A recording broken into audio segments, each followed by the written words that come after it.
तो आज मेरा कार्यक्रम कुछ एक शादियां हैं, सबसे मिलने के लिए हम लोग आए थे।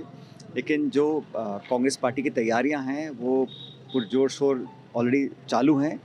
लोकसभा चुनाव मुझे लगता है कि इस बार कांग्रेस पार्टी का प्रदर्शन पहले से बहुत बेहतर रहेगा और हम लोग हमेशा चाहते हैं कि जो चुनाव हो वो जनता के मुद्दों को लेकर हमें चुनाव लड़ने चाहिए। और बीजेपी को अपनी 10 साल उनको हो गए सत्ता में लगातार, पूर्ण बहुमत की सरकार 2 बार बनी है। इस 10 साल की जो रिपोर्ट कार्ड है उसके आधार पे जनता के बीच में जाना चाहिए।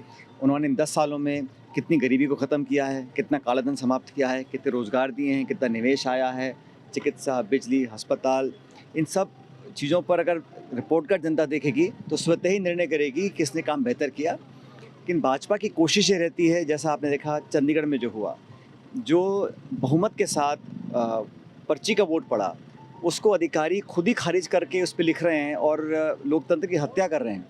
इससे घिनौना अपराध नहीं हो सकता कि आप एक छोटे चुनाव के अंदर सरकार का दबाव इस्तेमाल कर लोकतंत्र में वोट पड़े हैं, बहुमत स्पष्ट है, सब मतदाता खड़े हैं, जो 20-25 बहुमत वाली हमारी वोट थी सारी, उस पर खुद जानबूझ के इन वोटों को ख़राब कर रहे हैं। इससे बहुत संकेत लोगों के जहन में जाता है कि कहीं ना कहीं लोकतंत्र में एक खतरा पैदा हो रहा है।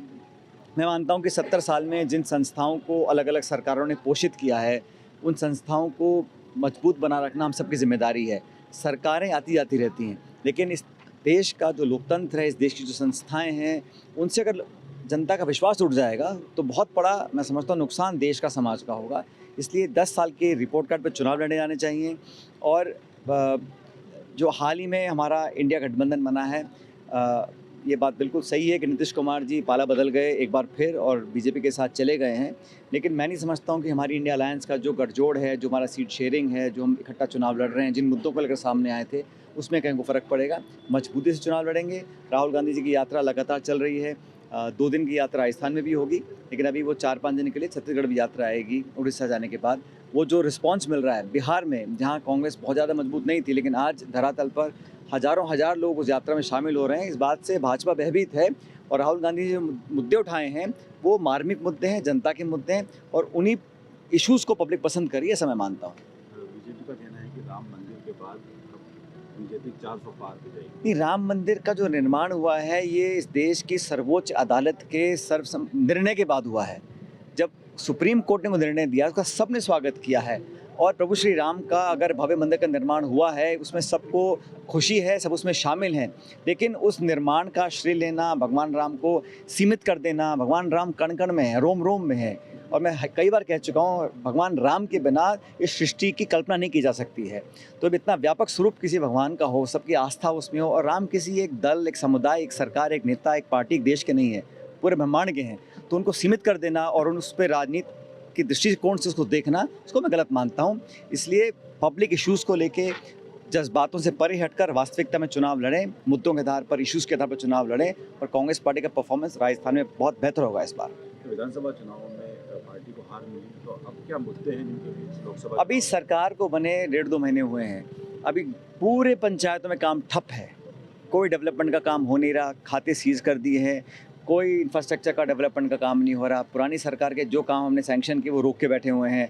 सरकार बनने में समय लगा, मुख्यमंत्री बनने में समय लगा, मंत्री बनने में और समय लगा, मंत्री को डिपार्टमेंट देने में और समय लगा। तो ये जो कन्फ्यूजन चल रहा है, इससे कहीं ना कहीं विकास प्रभावित हो रहा है। और हम तो चाहते हैं कि जो आपने वादे किए उनको पूरा करिएगा। अब घोषणाएं हो रही हैं, ERCP पर जो कल चर्चा हुई, वो चर्चा अधूरी रही ना, क्योंकि वो जो MOU साइन किया है उसको सदन के पटल पर रखा जाना चाहिए। उस पर चर्चा करें, विवाद और संवाद होता है जब कुछ डॉक्यूमेंट सामने आएगा। और प्रदेश का हित सर्वोप्रिय है, इसमें कोई दल, किसी की दुश्मनी, किसी की दोस्ती, किसी नेता, किसी सरकार आड़ी नहीं आनी चाहिए। हम लोगों को सिंचाई का पानी, पीने का पानी और इंडस्ट्री का पानी, और बढ़ती जनसंख्या को देखते हुए हमें उम्मीद थी कि एक बेहतर कारगर समझौता होता और वो एक पारदर्शी तरीके से जनता से हम उसका शेयर करना चाहिए। लेकिन घुमा फिरा के पानी पर्याप्त मिलेगा, आश्वासन मिला है, कब तक होगा, मैं इसको सही नहीं मानता हूँ। जो इतने सालों से मामला लंबित था, उसको सिर्फ लोकसभा चुनाव से पहले किसी तरह समाप्त कर एक जनता में भ्रम फैलाने का जो काम किया है, उसको लोग अप्रिशिएट नहीं करेंगे।